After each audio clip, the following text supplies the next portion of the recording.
السلام عليكم ورحمة الله وبركاته.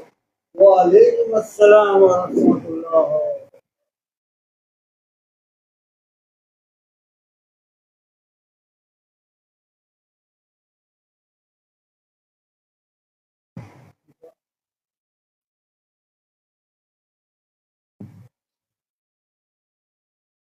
الحمد لله الحمد لله وكفى وسلام على عباده الذين اصطفى. أما بعد فأعوذ بالله من الشيطان الرجيم. بسم الله الرحمن الرحيم. يا أيها الذين آمنوا كتب عليكم القصاص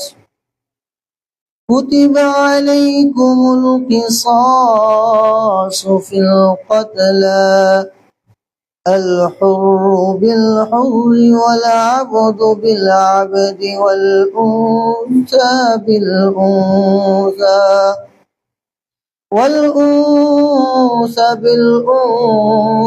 فمن عفي له من أخيه شيء فاتباع بالمعروف وأداء إليه بإحسان، ذلك تخفيف من ربكم ورحمة، فمن اعتدى بعد ذلك فله عذاب أليم. صدق الله المولانا العظيم، فصدق رسوله النبي الكريم، ونحن على ذلك من الشاهدين والشاكرين، والحمد لله رب العالمين. সকলে দুরূদ শরীফ পড়ি। اللهم صل على محمد وعلى آل محمد كما صليت على إبراهيم وعلى آل إبراهيم إنك حميد مجيد.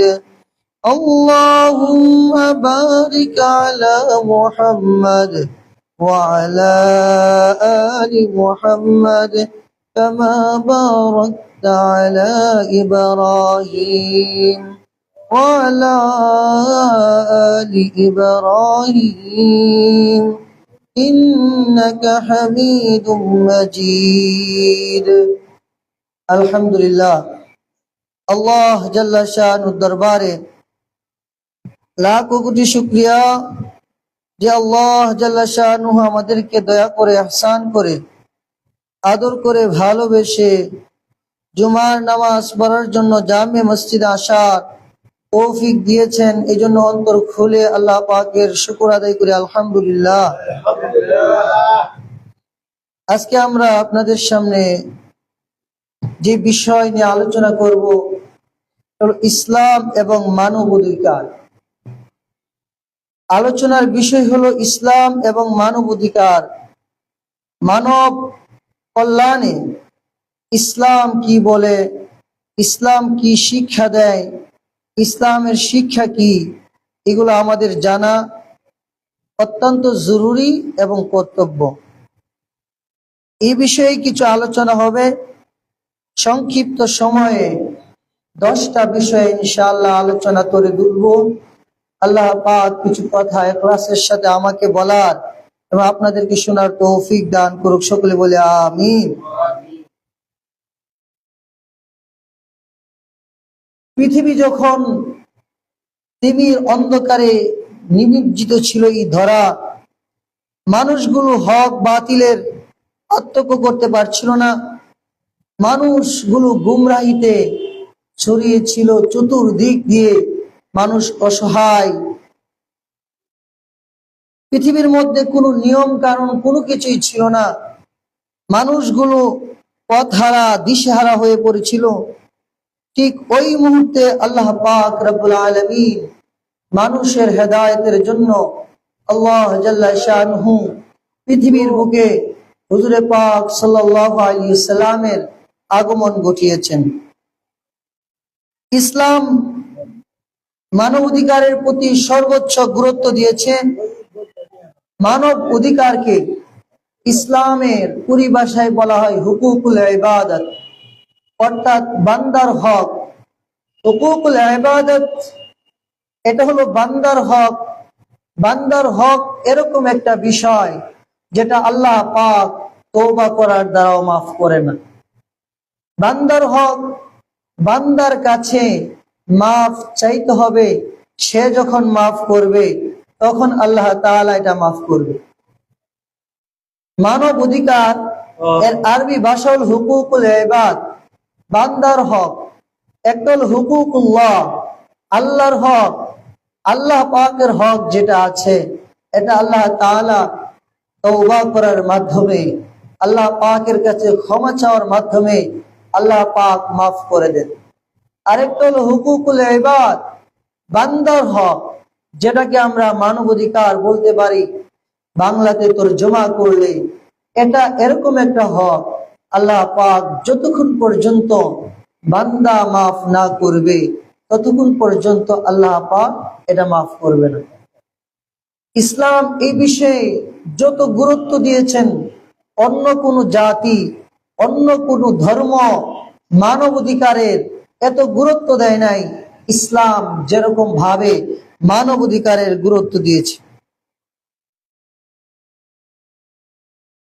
ইসলামের পূর্বে বিভিন্ন সমাজে বিভিন্ন কথা চালু ছিল, মানুষের উপর অত্যাচার জুলুম হতো। ইসলাম যে মানবাধিকার দিয়েছে, আজকে সংক্ষিপ্ত সময়ে 10টা বিষয়ে যদি পারি আলোচনা করব ইনশাআল্লাহ, আল্লাহ চাহে তো। 1 নম্বর, ইসলাম মানুষকে যে অধিকার দিয়েছে বেঁচে থাকার অধিকার। অন্য কোন ধর্মে এই অধিকার ইসলামের মতো দেয় নাই। ইসলামের পূর্বে জাহিলিয়াতের যুগে মানুষ মানুষকে হত্যা করত এবং হত্যা করার পরে গর্ব করে বলতো যে আমি এতজন মানুষকে হত্যা করেছি। মদিনার বাজার, মক্কার বাজার, ওয়াক্কাস নামক বাজারে একত্রিত হয়ে ঘোড়ার মধ্যে চড়ে গর্ব করে বলতো, কে আছো আমার মতো বীর পুরুষ, আমি এতগুলো মানুষকে হত্যা করেছি, কে আছো আমার সাথে লড়াই করবা, আসো দেখি পারলে। এরকম ভাবে এটাকে তারা গর্বের বিষয় মনে করত। মানুষকে হত্যা করা ইসলামের পূর্বে এটা কিসের বিষয় মনে করত? গর্বের বিষয় মনে করত। ইসলাম এসে মানুষের অধিকার লঙ্ঘন করে মানুষকে সঠিক হক দিয়েছে। আল্লাহ পাক কোরআনে বলেন, ইয়া আইয়ুহাল্লাযীনা আমানু কুতিবা আলাইকুমুল কিসাস। আল্লাহ পাক বলেন, ও মুমিনরা, তোমাদের উপর কিসাসকে ফরজ করা হয়েছে। ফিল কতলা আল হুরু বিল হুররি ওয়াল আবদু বিল আবদি ওয়াল উনসা বিল উনসা। কিসাস এরকম কে বলা হয়, একজন একজনকে হত্যা করলো, হত্যার পরিবর্তে হত্যা। ইসলাম এই মানবাধিকার প্রতিষ্ঠা করেছে। যখন এই আইন চালু হবে তখন আর মানুষ মানুষকে কি করবে না? হত্যা করবে না। ইসলাম বলছে কুতিবা আলাইকুমুল কিসাস, তোমাদের উপর কিসাসকে ফরজ করা হয়েছে। অর্থাৎ কেউ যদি কাউকে অন্যায়ভাবে হত্যা করে তাহলে হত্যার পরিবর্তে কি করতে হবে? হত্যা করতে হবে। একজন পুরুষকে একজন পুরুষ হত্যা করলো, পুরুষের বিনিময়ে পুরুষ, স্বাধীন পুরুষকে হত্যা করলে স্বাধীন পুরুষকে বিনিময়ে হত্যা করা হবে। নারীকে হত্যা করলে নারীর বিনিময়ে নারীকে হত্যা করা হবে। فمن عفي له من أخيه شيء فاتباع بالمعروف وأداء إليه بإحسان। আল্লাহ পাক বলেন ইসলাম এরকম নীতি দিয়েছে, তোমরা অন্যায় ভাবে কাউকে হত্যা করবা এবং গর্ব করবা এটা চলবে না। যদি কেউ কোনো স্বাধীন ব্যক্তিকে অন্যায় ভাবে হত্যা করে, তার পরিবর্তে সে যাকে হত্যা করবে তাকে হত্যা করতে হবে। কোন গোলামকে হত্যা করলে সে তাকে হত্যা করতে হবে। নারীর বদল নারী, পুরুষের বদল পুরুষ, এটাকে বলা হয় কিসাস। শরীয়তের ভাষায় এটাকে কি বলা হয়? কিসাস। আল্লাহ বলেন হ্যাঁ কিসাস গ্রহণ করবা। এরপরে যদি কেউ নমনতা করে, যাকে হত্যা করা হলো হত্যাকারীর ভাইরা যদি বলে ঠিক আছে আমার ভাই মারা গেছে, তার থেকে আমরা তোমার থেকে কিসাস নেব না, মুক্তিপণ দিয়ে তুমি বিনিময়ে, একজন মানুষের বিনিময়ে সে মুক্তিপণ দিয়ে যদি সে মুক্তি পেতে চায়, তখন আল্লাহ পাক এই বিধান রেখেছে। ইসলাম মানুষকে এই নীতি দিয়েছে, একজন মুমিন হত্যা করতে পারবে না। একজন মুমিনের জান কত দামি, আল্লাহ পাক কোরআনের অন্য আয়াতে বলে وَمَن يَقْتُلْ مُؤْمِنًا مُتَعَمِّدًا فَجَزَاؤُهُ جَهَنَّمُ خَالِدًا فِيهَا। যে ব্যক্তি কোনো মুমিনকে ইচ্ছা করে হত্যা করবে সে জাহান্নামে চলে যাবে। একজন মুমিনকে একজন মানুষ হত্যা করলো, তার পরিণাম কি? জাহান্নাম। ঝগড়া ফাসাদ আরবের মধ্যে ছিল, ইসলাম বলে কোনো ঝগড়া ফাসাদ নাই, মানব অধিকার প্রতিষ্ঠা করো, মানুষকে অন্যায় ভাবে হত্যা করা যাবে না। কোনো মুমিন যদি কোনো মুমিনকে অন্যায় ভাবে হত্যা করে, তাহলে তার পরিণাম কোথায়? জাহান্নাম। সে জাহান্নামে যাবে, খালিদান ফিহা আবাদা, সে সর্বদা সেখানে থাকবে। মুমিনের জান কত দামি, আল্লাহ রাসূল হাদিসে বলেন ওয়ালাউ আন্না আহলাস সামাই ওয়া আহলাল আরদি ইসতারাকু ফি দামিন মুমিনিন লা আকাব্বাল্লাহু ইন্নার। যদি আকাশ পৃথিবী সকলে মিলে কোনো মুমিন হত্যা অংশগ্রহণ করে, একজন মুমিনকে হত্যা যদি সমস্ত মানুষ মিলে করে, তার বিনিময়ে সবাইকে হত্যা করা হবে, তাহলে একজন মুমিনের দাম কম না বেশি? একজনকে যদি মিলে 10 জন মানুষ হত্যা করে, ইসলাম বলে তখন এই কিসাস অনুযায়ী 10 জনকে হত্যা করতে হবে। ইসলাম যেই মানব অধিকার দিয়েছে, পৃথিবীর মধ্যে অন্য কোন জাতি এরকম মানব অধিকার দিতে পারে নাই। ইসলাম বলেছে যে মানুষকে হত্যা করবে না, একজন আরেকজনের প্রতি সহানুভূতি হবে, দয়াশীল হবে, মানুষকে স্নেহ করবে, ভালোবাসবে, মহব্বত করবে, ভ্রাতৃত্বের বন্ধনে চলবে। আল মুসলিম আখুল মুসলিম, মুসলমান হলো মুসলমানের ভাই। সুবহানাল্লাহ। আল্লাহ রাসূল বলেন মুসলমান হলো মুসলমানের ভাই। আল মুসলিমু মান সালিমাল মুসলিমুনা মিন লিসানিহি ওয়া ইয়াদিহি। সরকার বলেন খাঁটি মুসলমান হলো ওই ব্যক্তি যার হাত এবং নিসাব, যার হাত এবং জবান থেকে অন্য মুসলমান নিরাপদে থাকে। সুতরাং খাঁটি মুসলমান সে যার হাত এবং জবান থেকে অন্য মুসলমান নিরাপদে থাকে। খাঁটি মুসলমানের গুণ হলো যার হাত থেকে জবান থেকে অন্য মুসলমান নিরাপদে থাকে। আল্লাহ রাসূল বলেন খাঁটি মুসলমান সে, ইসলাম বলেছে হত্যায় জড়িত হওয়া যাবে না।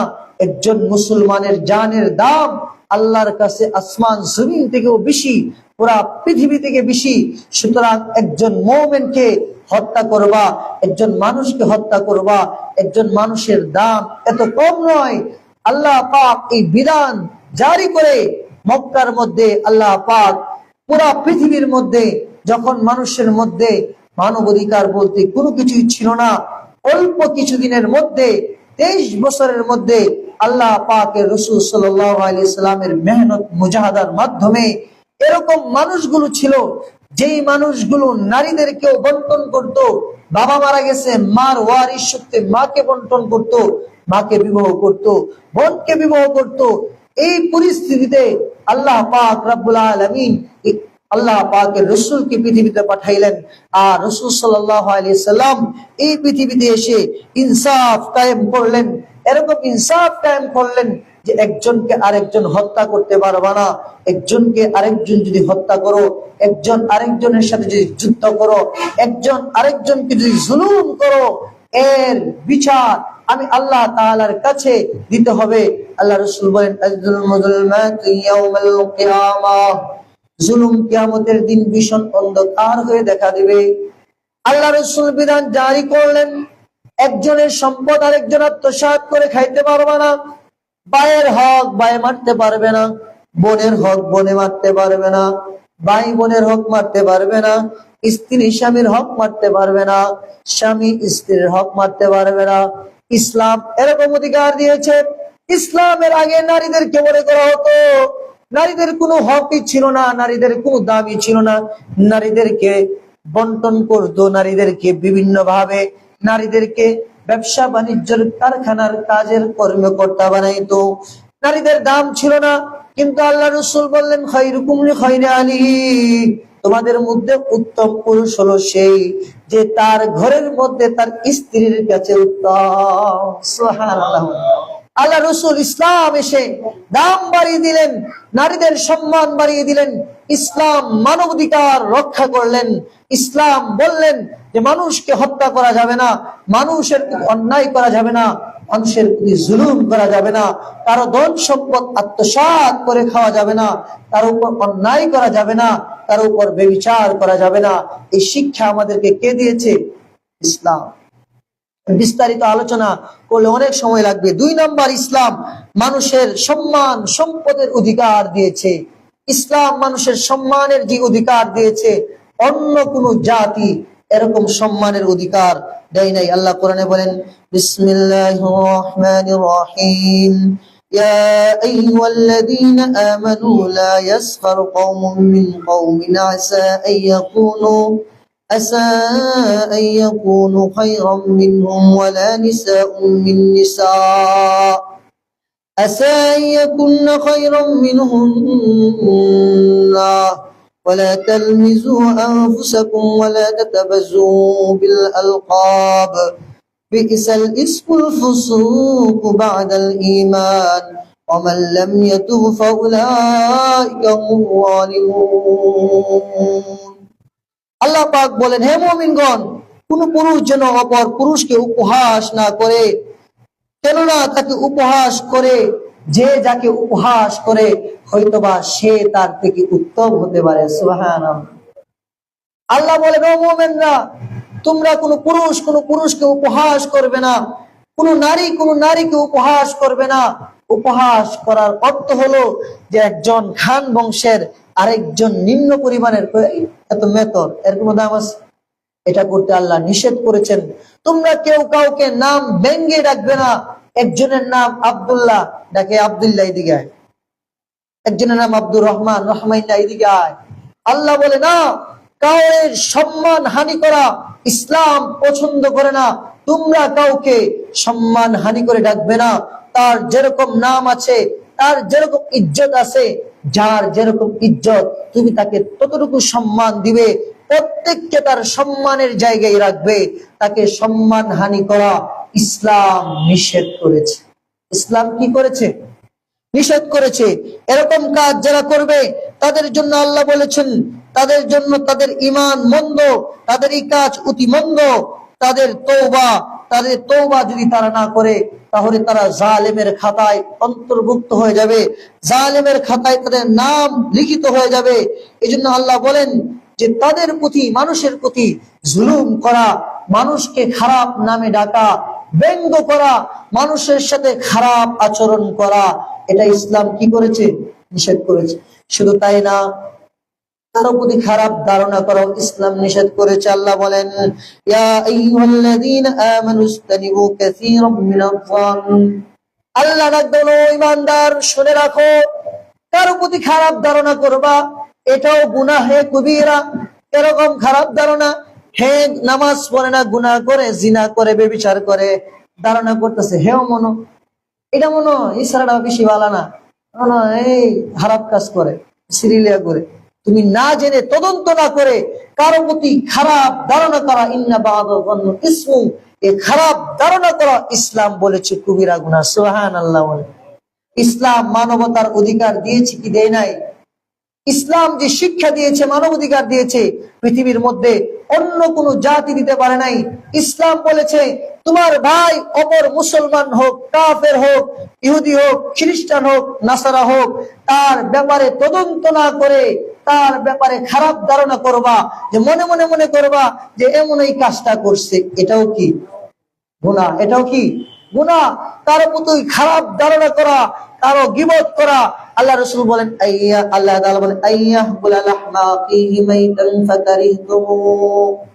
তোমাদের মধ্যে কেউ কে আছে তার মৃত ভাইয়ের গোশত খাওয়ায় এটা পছন্দ করে? যদি কেউ থাকো তার মৃত ভাইয়ের গোশত খাওয়াকে পছন্দ করো, তাহলে সে যেন গীবত করে। গীবতকে মানুষের গীবত কাকে বলা হয়? আপনার আড়ালে আমি বললাম আরে অমুক লোক নামাজি, নামাজি হয়েছে দিই না, নামাজ পড়ে সেরা সুক্কা গুসকা সে করুক, তার সামনে বলেন শুধরায় দেন। আল মুমিনু মিরআতুল মুমিন, আল্লাহ রাসূল বলেন মুমিন মুমিনের জন্য আয়না স্বরূপ। সুবহানাল্লাহ বলেন। আয়নার সামনে আপনি দাঁড়াইছেন, আপনার গাল কাটা আয়না বলবে তোর গাল কাটা, এখান থেকে যা, বলছে কোনোদিন? কালো চেহারা নিয়ে দাঁড়াইছেন, আয়না বলছে তোর চেহারা কালো, আমি তোমাকে চেহারা দেখাবো না, এটা আয়না বলছে? আয়না দেখায় দে, দেখো তোমার চেহারাটা কালো, তোমার চেহারাটার মধ্যে দাগ আছে, তোমার চেহারাই সমস্যা। আল্লাহ রাসূল বলেন আল মুমিনু মিরাতুল মুমিন, মুমিন হলো মুমিনের আয়না স্বরূপ। মুমিন মুমিনের দুশ্চর্চা করবে না। সুবহানাল্লাহ বলেন। সে গুনাহ করে চর্চা করবে না, তাকে বিনয়ে বলবে ভাই তুমি যে এই কাজটা করতেছে এটা গুনাহ, একা একা আজগিতে বলবে, মানুষের সামনে বলবেন এই বেটা নামাজ পড়াস না, বেনামাজি, তুই জাহান্নামী, এই কথা বলার অধিকার আল্লাহ কাউকে দেয় নাই। বলতে হবে ভাই তুমি নামাজ পড়ো না, আজগুরাই না ভাই, নামাজ পড়ো, মসজিদে আসো, দিন বুঝো, তাকে বুঝতে হবে। আল্লাহ বলেন ইন্না বা'দা যান্নি ইসমু ওয়ালা তাজাসসু, তোমরা এরকম কারো প্রতি খারাপ ধারণা এটাও করতে পারবা না। সুবহানাল্লাহ। তাহলে ইসলাম মানবতার অধিকার দিছে কি দেয় নাই? ইসলাম বলে মানবের প্রতি মানুষ খারাপ ধারণা করতে পারবে না, একজন মানুষ আরেকজন মানুষের প্রতি খারাপ ধারণা করতে পারবে না, বলতে পারবে না সে খারাপ। প্রত্যেকের প্রতি ভালো ধারণা করতে হবে। সুবহানাল্লাহ। সবাইকে বুজুর্গ আল্লাহ ওয়ালা মনে করতে হবে। আমাদের আকাবির আসলাফরা বুজুর্গরা এরকম ছিলেন, মানুষের প্রতি ভালো ধারণা ছিল। আমাদের ধারণা এরকম, এই অমুকের ছেলেটা মনে হয় খারাপ, অমুকের মেয়েটা মনে হয় খারাপ, অমুক দেখতে তো মনে হয় হাজি সাহেব কিন্তু হ্যাঁ তো খারাপ, তার ব্যাপারে কোনো তদন্ত নাই। তদন্ত না করে মানুষের সামনে গীবত করে, শিকায়াত করে। ইসলাম ২ নম্বর হক দিছে মানুষের সম্মান বজায় করতে হবে, যে যেরকম তাকে সেরকম জায়গায় সম্মান করতে হবে। ৩ নম্বর হলো মানবিক সমতার অধিকার। ইসলাম মানুষের সমতার অধিকার দিয়েছে। ইসলামের পূর্বে আরবের মধ্যে বিভিন্ন জাতির মধ্যে বিভিন্ন দেশের মধ্যে সমতার অধিকার ছিল না। বিভিন্ন জাতি ছিল, নিম্ন শ্রেণীর জাতি, উচ্চ শ্রেণীর জাতি। হিন্দুস্তানের মধ্যে ছিল নিম্ন শ্রেণীর জাতি, উচ্চ শ্রেণীর জাতি। নিম্ন শ্রেণীর জাতিরা উচ্চ শ্রেণীর জাতিদের সাথে বিবাহ দিত না, বিভিন্ন মাসকে খারাপ মনে করত। আরবের মধ্যে সফর মাসকে খারাপ মনে করত। বর্তমান জামানে দেখা যায় যে তারা মুহররম মাসকে খারাপ মনে করে, মুহররম মাসে বিবাহ শাদী দেওয়া মনে করে খারাপ। এটা খারাপ না, এটা ইসলামের আগের কথা। ইসলাম বলে কোনো মাস, কোনো জাতি, কোনো বংশ, কোনো রক্ত মাংস হিসাবে মানুষের বিবেচনা হবে না। আল্লাহর কাছে মানুষ বিবেচনা হবে। ইন্না আকরামাকুম ইনদাল্লাহি আতকাকুম, তোমাদের কাছে সবচেয়ে তাকওয়াবান যে হবে সেই আল্লাহর কাছে সবচেয়ে সম্মানিত। সুবহানাল্লাহ। আর ইসলামের পূর্বে মানুষ বলতো যে সাদা সে দামি, যে কালো সে দামি, যে আরবি সে দামি, যে অনারবি সে দামি না। সাদা কালোর ডিফারেন্স করতো, পার্থক্য করতো। কালো বর্ণ যে সে দামি ছিল না, সাদা বর্ণর যে সে দামি ছিল, যে আরবি সে দামি ছিল, যে আজমি আরবি না সে কোনো দামি ছিল না। ইসলাম বলে আরব হোক অনারব হোক, কালো কুসরি খাচ্ছি গোলামও যদি হয়, কিন্তু সে যদি তাকওয়াওয়ালা হয়, আল্লাহর কাছেই তাকওয়াওয়ালা কালো হাবশি গোলামের দাম সমস্ত পৃথিবী থেকে বেশি। সুবহানাল্লাহ। এই জন্য বেলালে হাবশির দামও বেশি হয়ে গেছে, যে বেলাল কালো ছিল, বেলালের ভিতরে তাকওয়া ছিল। ইসলাম বলে তাকওয়া যার ভিতরে থাকবে, আল্লাহর ভয় যার ভিতরে থাকবে, সে কালো হোক, যেই শ্রেণীর মানুষ হোক, তার দাম বেশি থাকবে। এই সবগুলো বলতে গেলে অনেক সময় লাগবে, বলা যাবে না। এই আস্তে আস্তে ধারাবাহিকভাবে আলোচনা করতে হবে। ইসলাম এরকম অধিকার দিয়েছে, ইসলাম মানুষকে এরকম শিক্ষা দিয়েছে, এরকম আখলাকের অধিকার বানিয়েছে, ইসলাম এরকম ইনসাফ কায়েম করেছে, এরকম বিচার ব্যবস্থার কায়েম করেছে। ইসলাম বলেছে যদি আমার সন্তানও ইনসাফ না করে, জুলুম করে, অত্যাচারী হয়, তাহলে তার বিরুদ্ধে ইসলাম অ্যাকশন নিয়েছে। সুবহানাল্লাহ। মক্কা বিজয়ের পর এক গোত্র মেয়ে চুরি করলো। ইসলামের আইন হলো যে চুরি করবে তার হাত কাটা। আল্লাহ রসুলের কাছে আসি, ইয়া রাসূলুল্লাহ, এই বংশটা তো সম্মানিত বংশ, তার হাত কাটবেন কিভাবে? তাই কোনোভাবে সামঞ্জস্য করে দেওয়া যায় কিনা? আল্লাহ রসুল রাগান্বিত হয়ে গেলেন, বললেন তোমরা কি তোমার আগের জাহিলিয়াতের বিচার কি কায়েম করতে চাও? তোমরা কি তোমাদের পূর্ববর্তীদেরকে দেখো নাই? তারা তাদের দুনিদেরকে যখন বিচার করত, তখন তারা তাদের চুরি করলে হাত কাটতো না, ছেড়ে দিত। আর গরিবরা যখন চুরি করতো তাদের হাত কাটতো। নাউজুবিল্লাহ বলে। ইসলাম বলে তুমি দুনি হও, প্রেসিডেন্ট হও, দেশের প্রধানমন্ত্রী হও, তোমার নামে আদালতে বিচার হবে। আর তোমার নামে বিচার দিয়েছে একজন কৃষি, সেও ন্যায্য বিচার পাবে। এটা ইসলাম বলে। সুবহানাল্লাহ। খলিফাতুল মুসলিমিন ওমর রাদিয়াল্লাহু তাআলা আনহুর বিরুদ্ধে কৃষক মামলা দায়ের করেছে। কি মামলা? খলিফাতুল মুসলিমিন মদিনার মিম্বরে দাঁড়ায়া জুমার নামাজের খুতবা দেয়। ওমর রাদিয়াল্লাহু তাআলা, সুবহানাল্লাহ বলেন না। ইসলাম এরকম এক জামানা ছিল যে যে খলিফা হবে, যে দেশের প্রেসিডেন্ট হবে, এমপি হবে, মন্ত্রী হবে, সে জুমার নামাজ পড়াইতো জামে মসজিদে। ইসলামী খেলাফত যখন ছিল, ইমামরা ছিল প্রেসিডেন্ট, ইমামরা ছিল এমপি, ইমামরা ছিল মন্ত্রী। ইমাম মানি নেতা, আর এখন ইমামদেরকে মনে হয় করা হয় গোলাম। ইমাম সে নেতৃত্ব দিবে সমাজের, তাকেই বলাই আরবি ভাষা ইমাম, আর বাংলাতে আমরা ইংলিশে বলি এমপি, মন্ত্রী, চেয়ারম্যান। আজকে ইমামদের লাঞ্ছনা বঞ্চিত। ইমাম রাদিয়াল্লাহু তাআলা আনহু ইমাম ছিলেন, মসজিদের ইমাম, মসজিদে নববীর ইমাম এবং প্রেসিডেন্ট। ওমর রাদিয়াল্লাহু তাআলা আনহু দাঁড়িয়ে মিম্বরে ভাষণ দিচ্ছেন। এক কৃষক দাঁড়িয়ে বললেন, খলিফা থামেন, মিম্বরে ভাষণ দেওয়ার আগে আপনি বলুন, আপনার দেহে যে পোশাকটা আছে, আপনার শরীরে যে জামাটা আছে, রাষ্ট্রীয় কোষাগার থেকে তো সবাই ধরেন 2 গজ করে কাপড় পাইছে, আপনার তো লাগে 3 গজ। আপনি 3 গজ কোথায় পাইলেন? সুবহানাল্লাহ বলেন। আমরা আমাদের এমপি মন্ত্রীদেরকে বলতে পারবো? বলবে না, আমারও এর জেলে বল। খলিফা চক্ষু দিয়া পানি জড়তেছে, খলিফা কোনো জবাব দেয় নাই। খলিফা তার ছেলে আব্দুল্লাহ ইবনে ওমরকে দাঁড় করায় দিলেন। ওমর দাঁড়াও। আব্দুল্লাহ ইবনে ওমর কান্না করতেছিলেন আর বলতেছিলেন, ও আমার মুসলিম ভাই শুনো, আমিও রাষ্ট্রীয় কোষাগার থেকে সবাই 2 গজ করে কাপড় পেয়েছে, আমিও পেয়েছি। আমার বাবার শরীর দেহ লম্বা, আমার বাবার শরীরে 2 গজ দিয়া জামা হয় না। আমি বললাম, আব্বু আমার 1 গজ নিয়ে 3 গজ দিয়ে আপনি জামা বানান, আমার জামা বানানোর দরকার নেই। আপনি তো মুসলিমের মিম্বরে খুতবা দেন, আপনার সুন্দর একটা পোশাক নাই, দেশের প্রেসিডেন্ট হওয়ার পরেও একটা সুন্দর পোশাক নেই। সুবহানাল্লাহ। ওমর রাদিয়াল্লাহু তাআলা ছেলেকে দাঁড় করায় দিলেন। ছেলে যখন এই কথা বললেন, তখন ওই কৃষক তরতর করে কেঁপে জমিনে বসে গেলেন। ইসলাম এরকম ভাবে মানব অধিকার শিখিয়েছে। ইসলাম মানবতার মুক্তির দূত। ইসলাম মানবতার যেই নিয়ম নীতি শিখিয়েছে। ইসলাম আগে দেশগুলোর মধ্যে, বিভিন্ন দেশগুলোর মধ্যে রাষ্ট্র ব্যবস্থা ছিল, রাজাদারি ব্যবস্থা ছিল। কোন দেশের মধ্যে রাজার ব্যবস্থা ছিল, কোন দেশের মধ্যে বিভিন্ন ভাবে প্রথা ছিল, তাদের উপর জুলুম করা হতো, নির্যাতন করা হতো। আর ইসলাম বলেছে খেলাফত ব্যবস্থা হবে, খেলাফত ব্যবস্থা হবে। এখানে জুলুম হবে না, এখানে পরামর্শ ভিত্তিক কাজ হবে। সমাজের মধ্যে প্রত্যেক জনগণ তার সুলতানের বিরুদ্ধে, বাদশার বিরুদ্ধে অভিযোগ করতে পারবে। যদি অভিযোগ প্রমাণিত হয়, বাদশাকে শাস্তি দিতে হবে। সুবহানাল্লাহ। এই যে গণতান্ত্রিক দেশ, আমাদের দেশ, যে গণতান্ত্রিক যে জনগণের যে রায় নেওয়া হয়েছে, ইসলামী খেলাফতের যে মাশওয়ারা, এটা থেকে জনগণের রায় এখানে আনা হয়েছে। ইসলামী মানবতার মুক্তির দূত, মানব কল্যাণে ইসলামী নিয়ম জারি করেছে। ইসলাম যে নিয়ম চালু করেছে, পৃথিবীর মধ্যে কোনো জাতি এই নিয়ম চালু করতে পারে নাই। সংক্ষিপ্ত ভাবে বুঝাইলাম, আরো 6টা বিষয় আছে, এগুলো বুঝাইতে গেলে কমপক্ষে 10টা বিষয় 10 ঘন্টা লাগবে।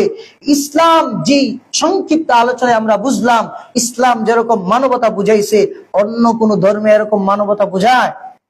আজকে বাংলাদেশে মুসলমানদের লজ্জায় মরে যাওয়া উচিত। আমেরিকা থেকে বাংলাদেশে মানবাধিকার সংস্থা মানবতা শিখানোর জন্য মুসলমানদের রসুলের সিরাত থাকতে আমেরিকা থেকে মানবতা শিখতে হবে। জোরে বলেন, আমেরিকা থেকে মানবতা শিখতে হবে।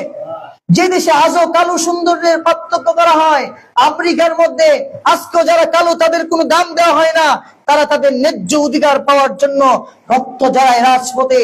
তারা আজকে বাংলাদেশে কেন্দ্র খুলে মানবাধিকারের ভিত্তিতে মানবাধিকার জারি করতে চায়। তোমরা কি মানবাধিকার দেখাবো আমাদেরকে? আমরা তো আমাদের রসুলের সিরাত থেকে এরকম মানবতা আমরা গ্রহণ করেছি, যেটা একজন নিম্নমানের শ্রেণীর মানুষকেও বাদশার সমপরিমাণ মর্যাদা দেয়, সে ইনসাফ পাবে। তোমরা আমাদেরকে কি মানবতা দেখাইবা?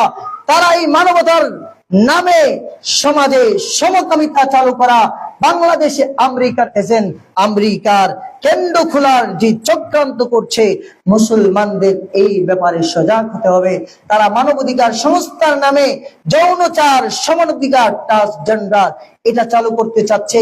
এজন্য মানবাধিকার আজকে বাইতুল মুকাররমের খতিব সাহেব উনি গত জুমার মধ্যে বলেছিলেন যে জাতীয় ইস্যু শুধু মসজিদের মধ্যে মানুষগুলো আইসা জিজ্ঞাসা করে যে হুজুর আমাকে পানি পড়া দেন, তাবিজ পড়া দেন।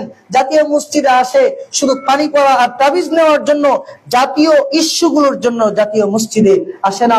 মুসলমানের ইমানের সাথে যেগুলো সম্পর্ক, এই উৎসগুলো মসজিদে জানার জন্য আসে না যে হুজুর এইভাবে রাজনীতি করলে আমার ইমান ঠিক থাকবে কিনা, এইভাবে ব্যবসা করলে আমার ইমান ঠিক থাকবে কিনা, এইভাবে বাণিজ্য করলে আমার ইমান ঠিক থাকবে কিনা, এইভাবে বিবাহ করলে আমার ইমান ঠিক থাকবে কিনা, এই বিষয়ে আলোচনা করেন।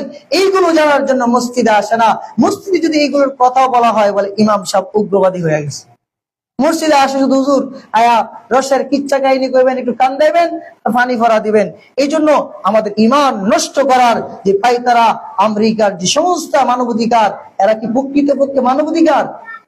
এরা যৌনচার, তারা সমান, তারা নারী পুরুষের যে সমান বা যৌনচার, ট্রান্সজেন্ডার, পুরুষ পুরুষ জিনা ব্যভিচারে লিপ্ত হতে পারবে, সমকামিতাকে বাস্তবায়ন করার জন্য তারা এই অধিকার চালু করতে চাচ্ছে। এজন্য আমাদের ইমানের দাবি এই সংস্থা যেন বাংলাদেশে না হয়। আমরা অন্তর্বর্তীকাল সরকারের কাছে আবেদন করতে হবে যেন তিনি এই কেন্দ্রকে করার জন্য বাংলাদেশে না দেয়। আমাদের ইমানি দায়িত্ব, যদি ইমানি দায়িত্ব পালন করতে আমাদের রাজপথে নামতে হয়, কাজে আসি তো ইনশাআল্লাহ আমরা ইমানি দায়িত্ব, ইসলাম যে মানবতা শিক্ষা দিয়েছে পৃথিবীর মধ্যে অন্য কোনো ধর্ম দেয় নাই। বিস্তারিত আলোচনা আস্তে আস্তে হবে। আল্লাহ পাক ইসলামের ছায়াতলে ইসলামের অনুসরণ করে আমাদের জীবন গঠন করার তৌফিক দান করুক। ওয়া আখির দাওয়ানা আলহামদুলিল্লাহ। যারা সুন্নাত করে